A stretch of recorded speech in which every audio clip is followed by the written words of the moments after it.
décroché un CDI, et j'ai décidé de tout quitter pour la vivre au Congo. Alors, je ne pars pas non plus complètement à l'aveugle, puisqu'en fait j'ai trouvé du travail là-bas dans la supervision de travaux sur l'aéroport de Pointe-Noire, qui est la deuxième plus grande ville et la capitale économique du pays. Alors quand j'annonce la nouvelle à mon entourage, les réactions sont plutôt positives, ça me fait un petit peu moins. Et je remarque que les gens ont plutôt des a priori péjoratifs sur la destination, guerre, famine, corruption, maladie, j'en passe. Et du coup je pars là-bas avec la hâte de découvrir le Congo et de savoir si ces idées reçues sont vraies ou fausses. Alors ça y est, j'y suis depuis plusieurs semaines, et ce qui est faux, c'est de penser qu'au Congo, il n'y a rien à faire. Mon passe-temps favori, c'est le surf. Je deviens complètement accro. J'y vais même entre midi et 2 en semaine, c'est plutôt sympa. Et puis parfois, il y a les tortues qui viennent dire bonjour aussi, donc c'est plutôt sympa aussi. Et en fait, dès qu'on arrive, on est intégré au réseau expatrié avec qui on sort, on fait des week-ends en brousse. Parce qu'en fait, dès qu'on sort des grandes villes, on se rend compte que la beauté de la nature en Afrique, c'est une réalité. Très vite, on traverse des forêts tropicales magiques avec une variété d'arbres et de plantes incroyables, ou alors des savanes qui s'étendent à perte de vue, parsemées de petits villages avec parfois les enfants qui jouent au foot. Car l'Afrique, c'est une terre de foot et ça se vérifie au Congo. Là-bas, je participe au tournoi inter-entreprise avec mes collègues. Et je suis pas très bon en foot. Mon premier match, mon premier ballon, je tire et là je marque. Et là, tout le stade se met à scander Mundele, Mundele, le blanc, le blanc. C'est un de mes meilleurs souvenirs. Avant d'être là-bas, je pensais que j'allais devoir m'acheter une voiture pour aller travailler, pour me déplacer. Et en fait, quand tu sors de chez toi, à peine t'as mis un pied dans la rue, qu'il y a déjà 12 taxis qui t'ont repéré. Et puis ce qui est sympa dans le taxi, c'est la petite rumba congolaise qui passe à la radio. Tu sais, la musique super stressante que j'ai mis au début.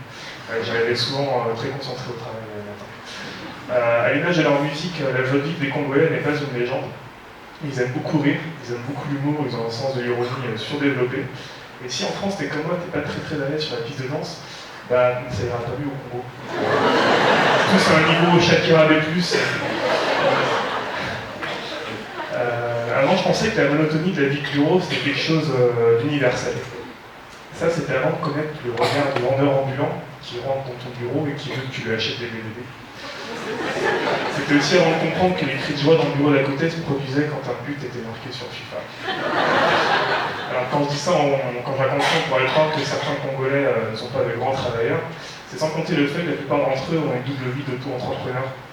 Par exemple, Alexis, notre comptable, est aussi éleveur de poules à l'échelle industrielle et il vend des œufs un peu partout. Justice, notre responsable technique, est aussi propriétaire de plusieurs taxis. Habib, notre plombier, est écrivain.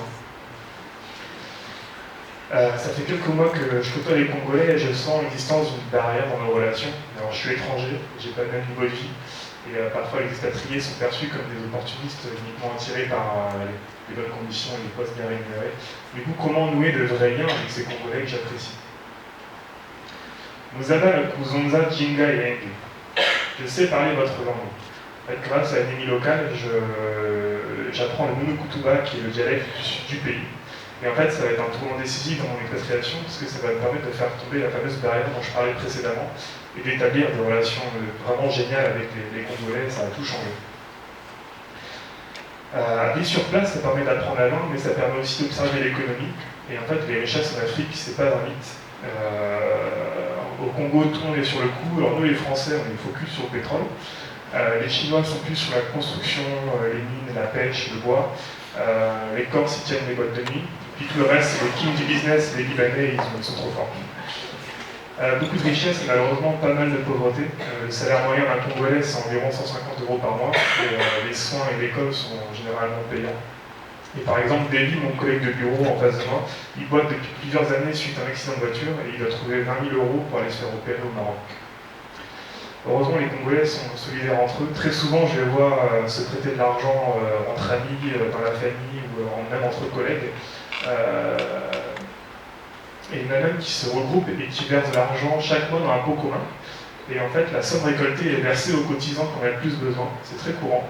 Et ce système-là d'entraide financière s'appelle la ristourne. Quand j'étais là-bas, il y a eu les élections législatives. Et les jours de vote, c'est vie morte. Plus aucune voiture ne circule dans les rues, à part une modèle de la police. Et le soir, c'est pas comme en France où tout le monde attend les résultats des élections dans la télé. En fait, personne ne sait quand les résultats tombent. Et puis un beau jour, 2 semaines plus tard, un mardi ou un jeudi, on apprend que le parti au pouvoir a remporté 90% des suffrages. Ce parti, c'est celui de son excellence, le camarade Denis Sassou Nguesso. Ça fait 35 ans qu'il est au pouvoir et de nombreuses ONG l'accusent de détournement de fonds, fraude fiscale, répression, torture, j'en passe. Malheureusement, le Congo, c'est l'une des nombreuses dictatures encore présentes en Afrique. Alors notre morale occidentale, au travers de laquelle on se permet parfois de juger, peut aussi être mise à l'épreuve quand on a un niveau de vie qui est bien supérieur à la moyenne. C'est l'alcool pas cher, c'est les filles assises dans les bars qui vous abordent franchement, c'est le petit billet qu'on est tenté de donner par-ci par-là pour avoir un passe-droit. Faut y prendre garde, si on ne fait pas gaffe, on peut dériver à y perdre un peu la tête. Bref, vous l'aurez compris, il y a des idées reçues qui sont plutôt vraies, d'autres qui sont plutôt fausses. Ce que je trouve vraiment génial, c'est d'aller voir sur place pour les nuancer et les comprendre. Et voilà, moi le Congo, ça m'a permis de m'apprendre autant sur le monde que sur moi-même, et ça m'a fait grandir.